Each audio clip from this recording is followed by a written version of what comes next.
திருமகள் TV பல்சுவைகள் படைக்கும் பாசறை.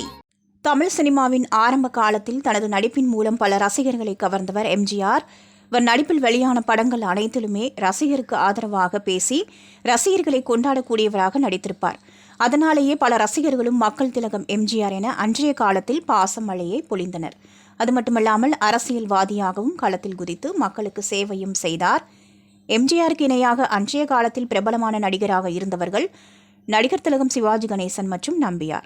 சிவாஜி கணேசன் எம்ஜிஆருக்கு போட்டியாக பல படங்களில் நடித்து ரசிகர்களிடம் நடிப்பில் சிறந்தவர் என சிவாஜி கணேசன் எம்ஜிஆருக்கு போட்டியாக பல படங்களில் நடித்து ரசிகர்களிடம் நடிப்பில் சிறந்தவர் என சிவாஜி கணேசன் பெயர் பெற்றார்.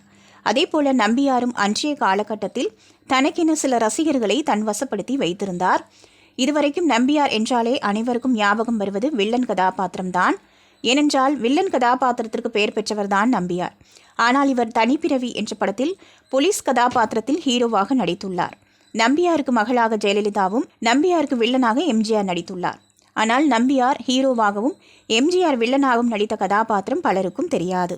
திருமகள் டிவியை லைக் செய்து உங்கள் நண்பர்களுக்கும் ஷேர் செய்வதுடன் சப்ஸ்கிரைப் செய்து ஆதரவு தாருங்கள்.